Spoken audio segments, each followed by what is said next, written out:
Okay, hello and welcome everyone to Smart Company, the podcast.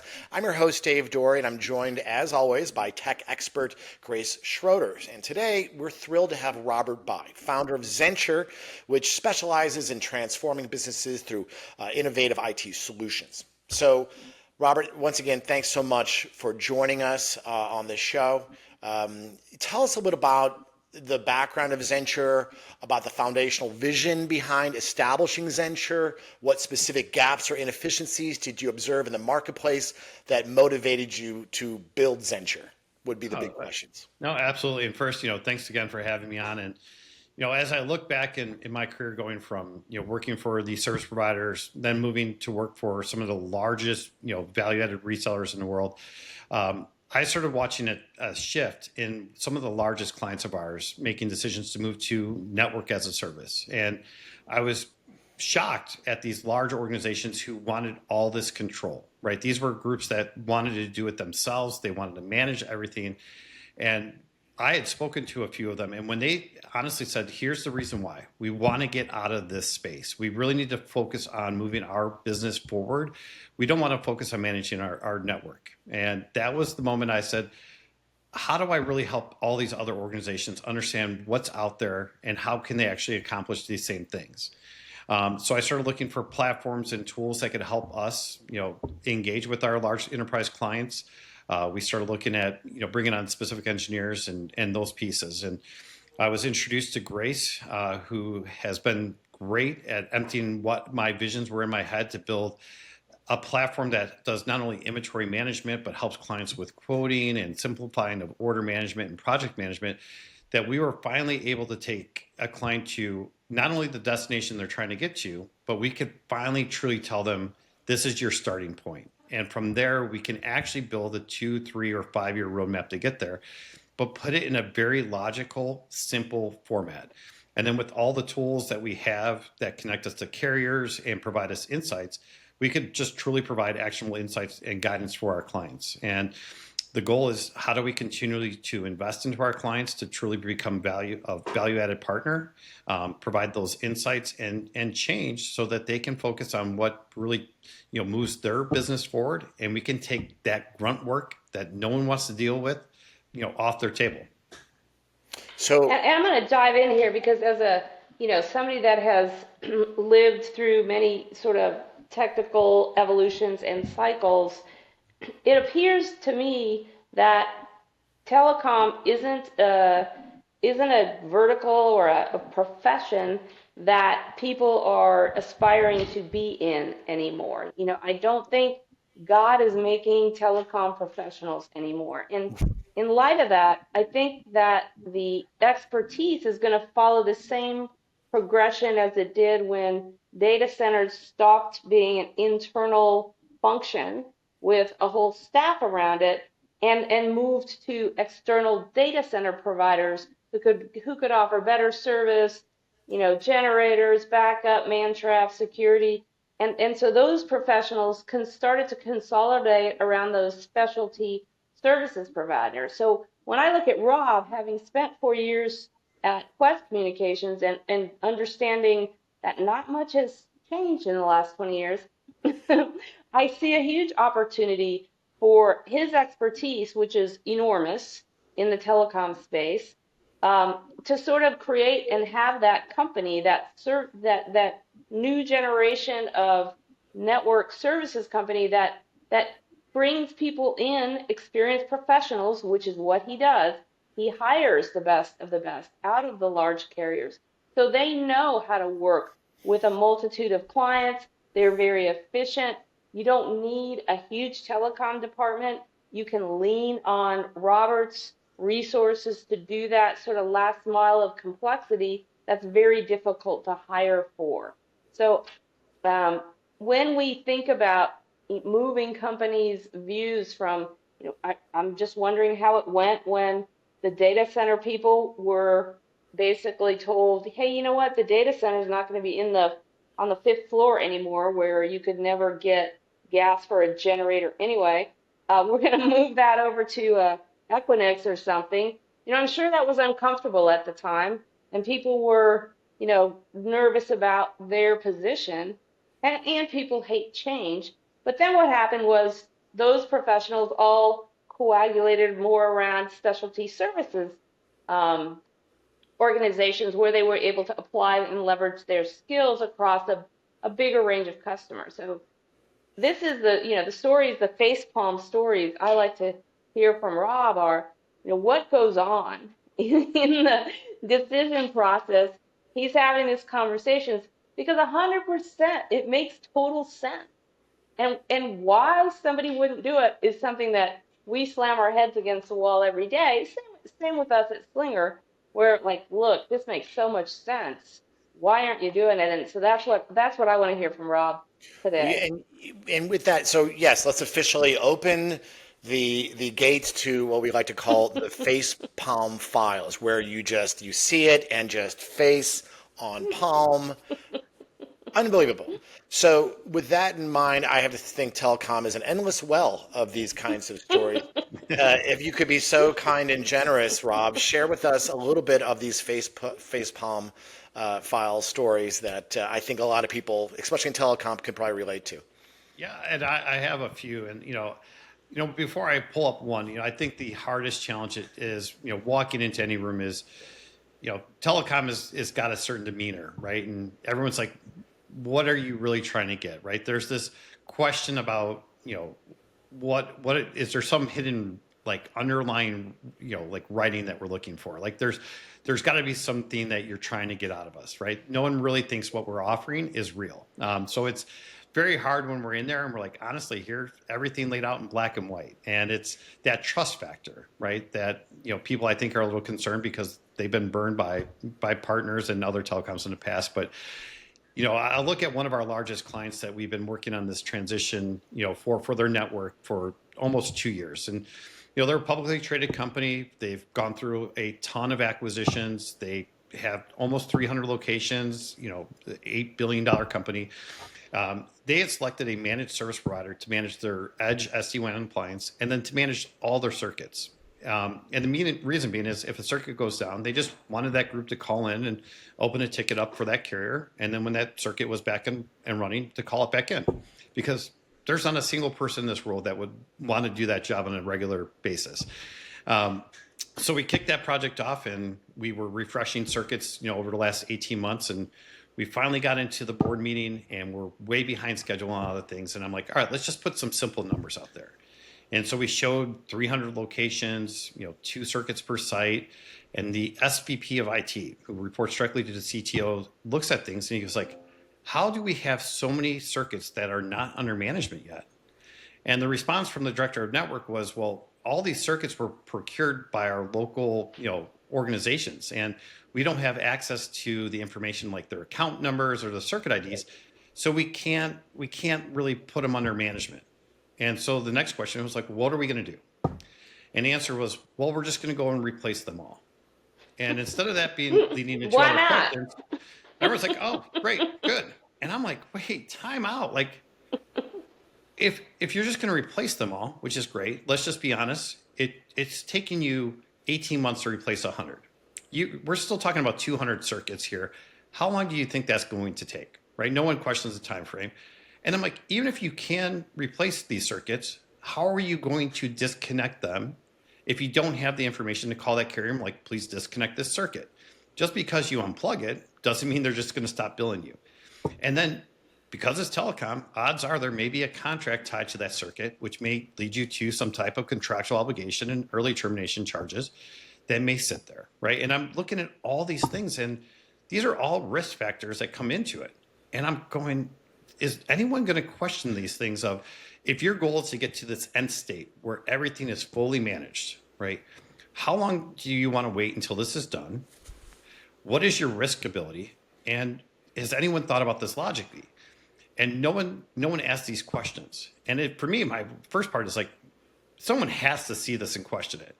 And I want to ask my network, like, am I overthinking this? Is this how business operates? Like, who cares? We'll figure it out. It's not my money, or, we'll figure it out when we get there. Or maybe I just don't care if this project gets done or not, because we'll do this for the next 3 years. Because what the most remarkable part about that story is, to me, is that you have people, this is their department, and do they really think that if they unplug it, the billing goes away? Do they even care? They know that it might not, but they don't care because at least they'll have the data of the new circuits, even though they continue to pay for the old ones. Do they really just not understand that there's a contract, there's a term, there's circuit IDs? Do they not know? I, I have to believe they know. I just honestly believe that we'll just deal with it when it gets here, or it's going to be somebody else's problem, right? Because by the time we get there, maybe it's 2 years from now, and that's going to be Joe's problem, or that's going to be someone else's problem. I don't want to put a plan in place, and Yep, no one asked, yep. is there any way to get this information, right? Like, we have partners. Any ideas of what we could do, guys, to help accelerate this? You have the SVP of IT. You're spending, a substantial amount of money for the service that you're only getting 10% out of it, right? So you're 90% of it, you're just handing cash over, right? Like, you're going to do this for the next 4 years. Like, here you go.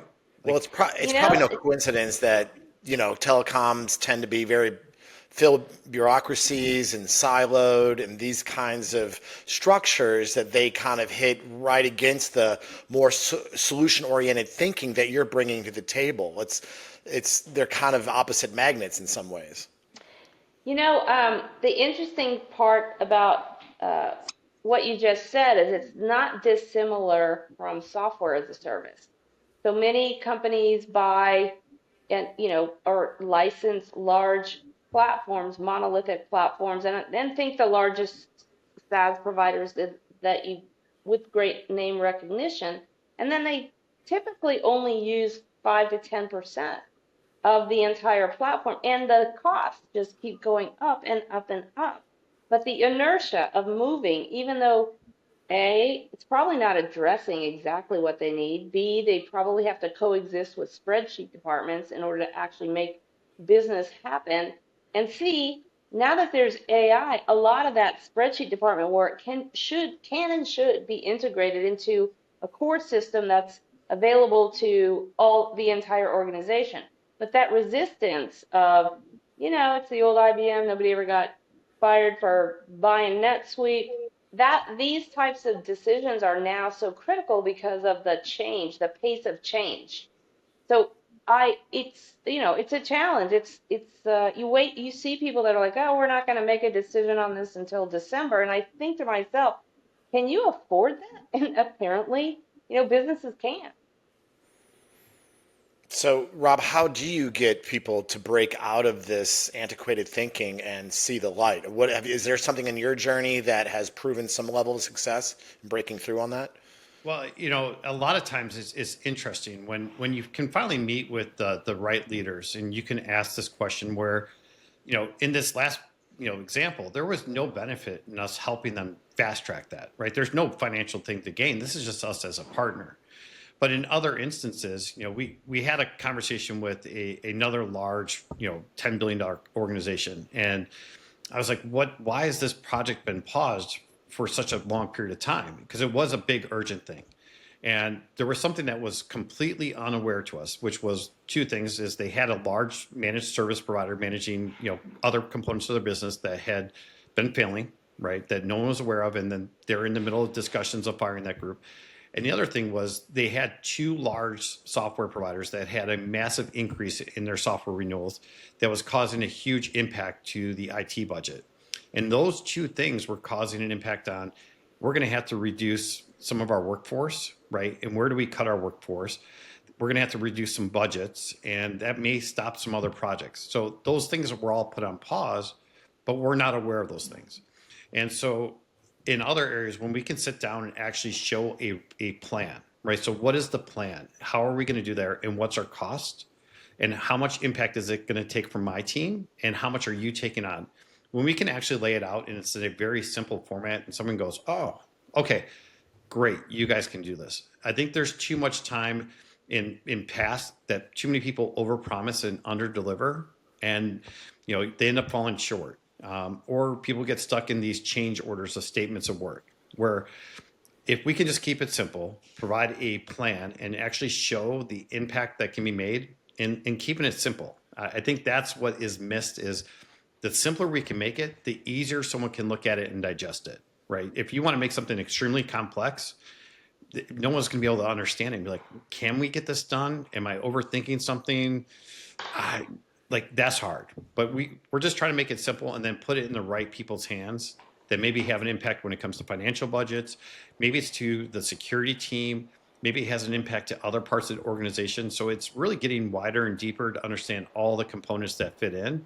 But that's where you need to be that trusted advisor, where you can't be just one-sided to the organization. You can't be just tied to network. You have to be with operations. You have to be with executive leadership. You have to be paying attention to what's going on, with business journals, with those companies, reading their K9s to see what's happening so that you can be informed, right? Because you can't just walk in blind and be like, great, I see you just divested a company. What's going on with this other project? And they're like, all our resources are going to be assigned to, divesting this for the next 6 months. This project's now going to be put on hold. And I'm like, well, that's not fair for me, right? Well, no one wants to hear that, right? So you have to understand your business, your clients' needs. But sometimes, even when you do that, I'm still slapping the palm to the face. Like, this is so obvious. Like, there's no impact to you guys. This is a benefit for everything you're doing. And I'm just, and I'm probably missing something. It's what I have to do. I think part of it is a misunderstanding of how the business partners, telecom partners like you, interact financially with carriers. So to clarify that, I think when you walk into a conversation, I think a lot of people feel like, oh, if you're engaging a third party, I'm going to get a worse deal.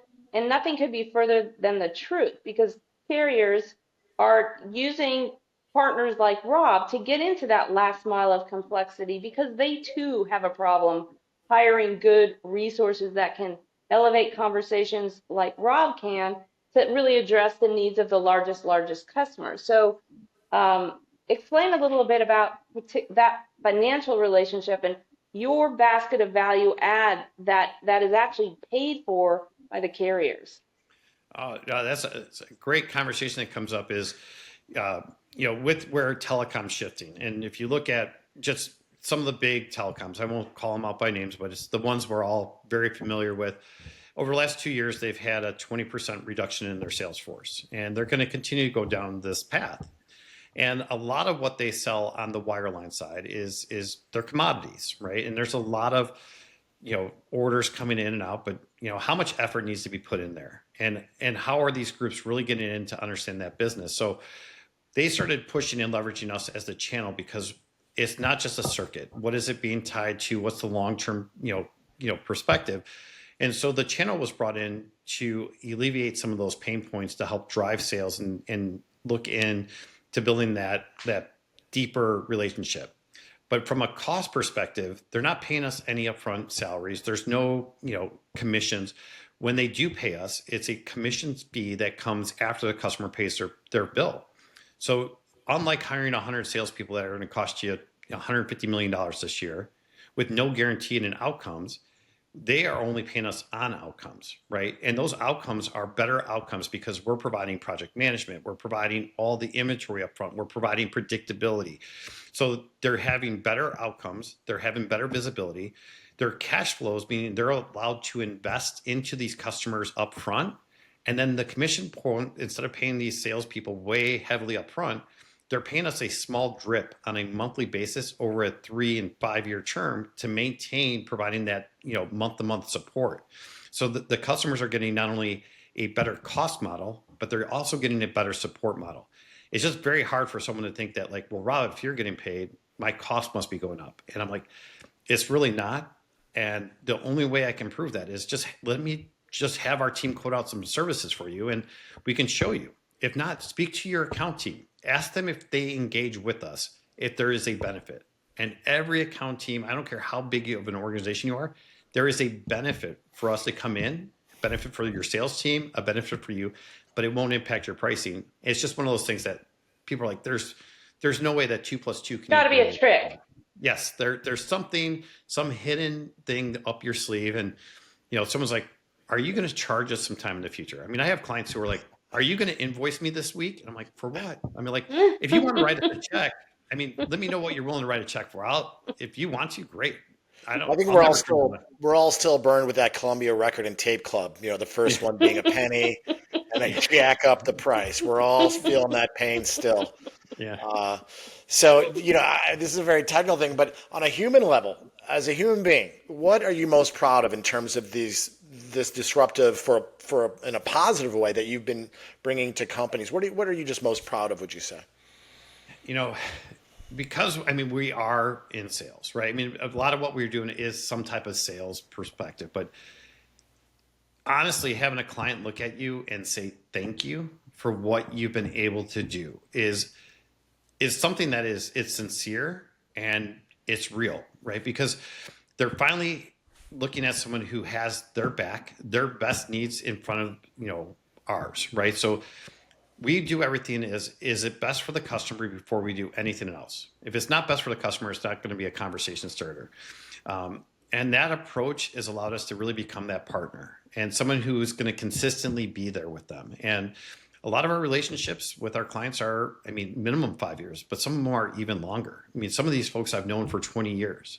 And that trust that's been built up to finally say, thank God that there's something like this here that can allow me to trust that you guys can have this, that I can go in and see visibility, right? I can check you, I can trust you, but we have that. And that allowing them to focus on other aspects of their business, to invest in those other resources is where I think we get the most value, because telecom should not be that challenging, but it's a headache if you don't know how to navigate through it.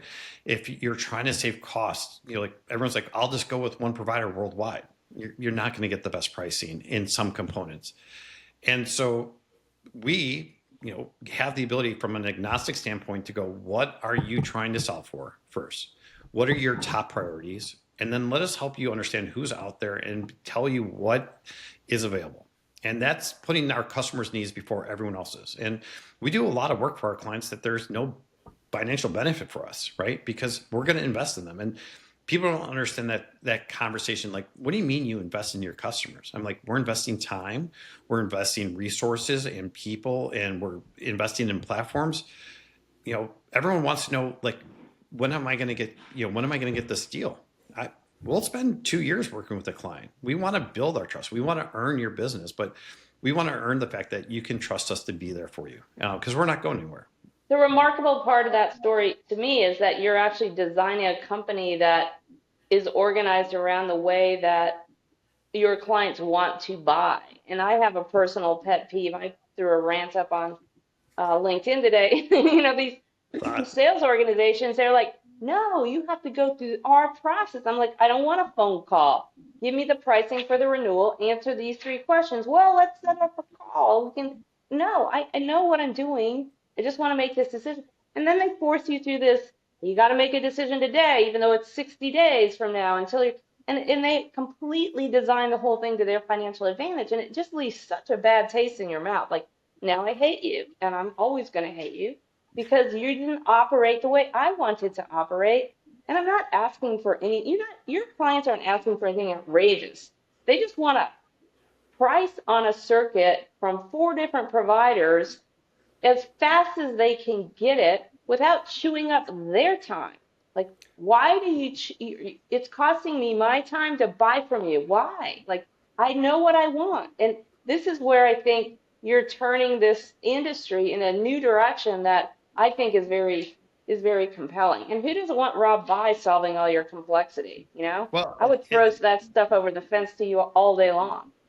Well, I appreciate it, but it's not just on the customer side when you want to slap the palm to the face. But I've had conversations with CFOs and executives of some of these service providers, and they will swear that their clients still want to meet with their sales teams. And I'm like, they honestly don't, right? Like, some of these people are so busy during the day, right, that they're tied up in what they consider real priorities, right? Yeah. They just want to know what honestly is a real cost for a circuit in this market, right? I have no idea what a 1 gig circuit is in Dubai.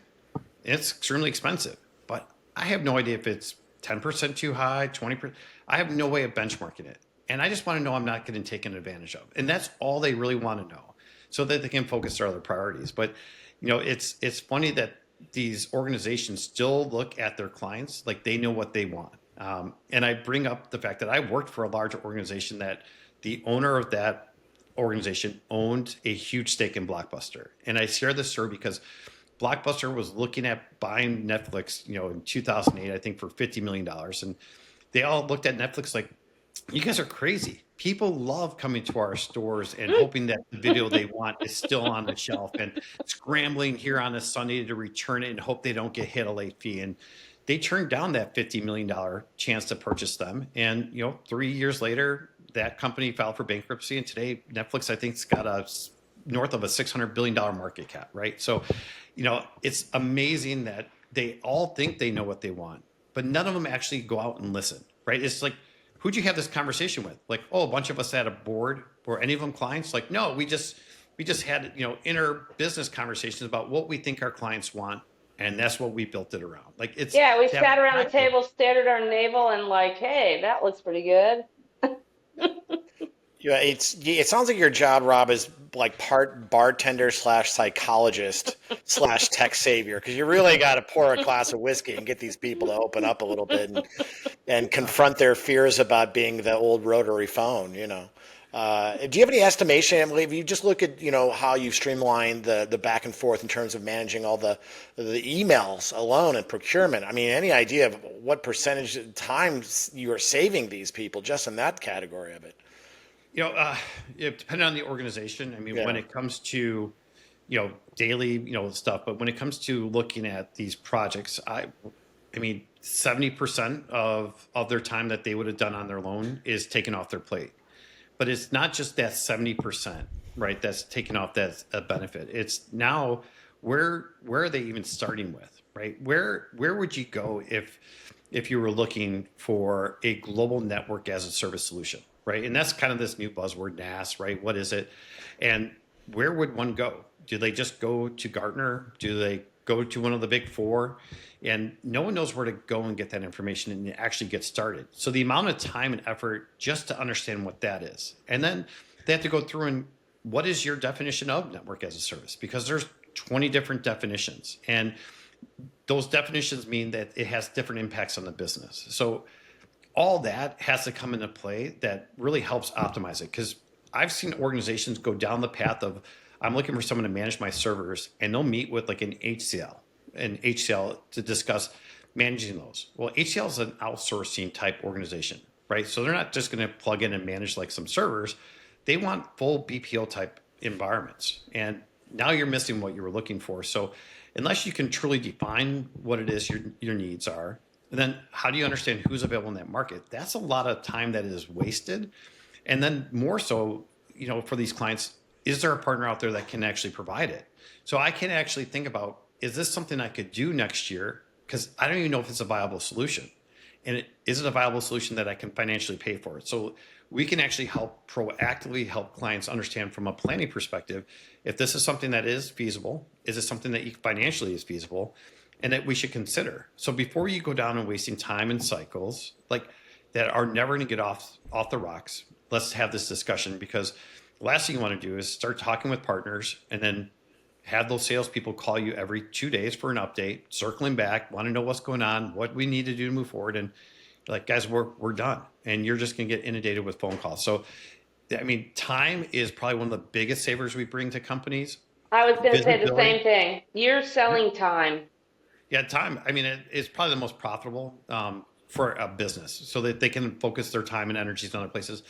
Financially, I mean, most companies are going to see a 20% from an operational expenditure savings, after 12 months.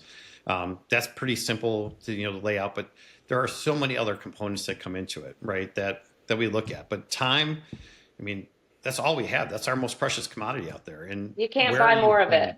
Correct. You can buy more telecom.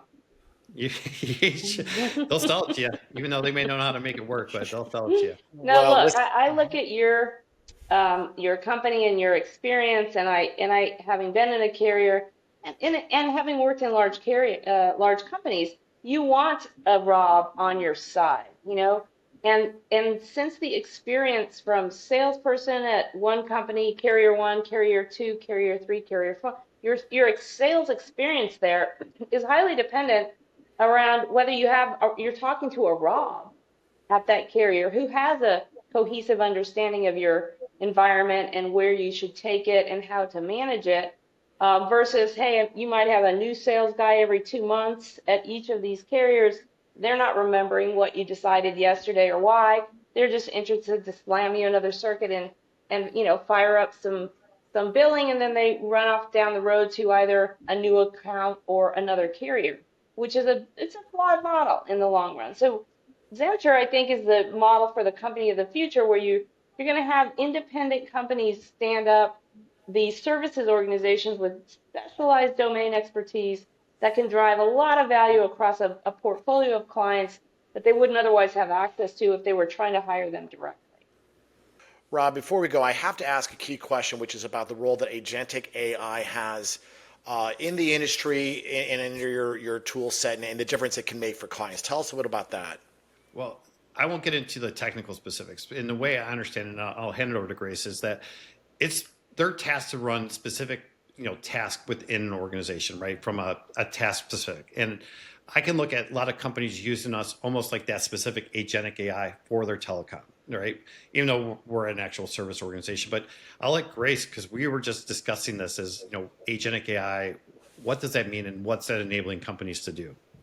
Well, so I think that the powerful combination of Rob's background and domain expertise and our platform and technical teams, what we're building is essentially agents that can go execute these tedious tasks. And my favorite example is if you're in a large company in a telecom organization and you do need to go get a quote on 100 different circuits, you're going to have a spreadsheet sent to you by the stakeholders internally.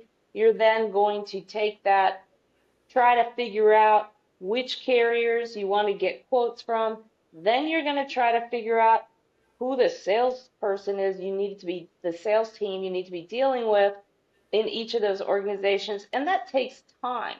And then once you do all that, then one by one, you're uploading a spreadsheet and you're sending out an email. And then typically they're not going to respond for a period of time. And then you're going to manually follow up to try to get those responses. Then they're all going to send those quotes back. And then you're going to sit there, cut and paste, and create a side-by-side comparison to support a better, financial decision for the company. Well, each of those distinct tasks can be automated or agentified. So you can have an agent that reads the CSV file with the locations. That agent can create a record in the Zenture platform. That agent then can ask for an approval to send out quote requests to the 30 or the 3 or 4, providers that the customer is interested in. That agent can receive the reply email and assemble that side-by-side comparison on your own. So essentially for Rob, we're building a roster of agents that can automate these specific tasks, tedious tasks, repeatable tasks, in a way that really wasn't possible before this. So over time, that roster is the value that Rob can additionally bring, to his clients, so that the people aren't spending time with the tedious stuff that is low value, versus talking to stakeholders, verifying that their planning is sound, verifying that the approvals and the budgeting is handling all of the things that actually do require interaction and intelligence and human relationship. And that I think is going to be, I worked at the carrier and I see these large spreadsheet departments of people, and some people love that job, and they're great at it, right? They create macros and those people are, I believe, in a prime pole position to move into this agentic area because they deeply understand the details underneath each of these tedious workflows and processes. So, like, in my view, what Robert's doing with technology in my Zenture, the expertise he brings to the table, is really going to be the glide path to help clients who know they need to do something, but they also know that it's really difficult to hire people that have all of these skills in their particular line of business, because if it's not particularly sexy, that's not where the AI people are going to go work. So it's a very smart, I think, way for companies to leverage Rob's intelligence, his technology vision, and without making that upfront investment, waiting for the time. People have to learn to figure out what they're doing, because nobody's walking up to the table with this expertise in their pocket today. So Rob's investing in putting that expertise in the capsule called Zenture Partners, and I think it's a huge benefit to the companies he works with. Rob, thank you so much for joining us today. So much great information, transformations all over the place. And we thank you so much for joining us today. Grace, as always, thank you for joining us and bringing your technical expertise to the show. And we certainly thank you for watching. Take care.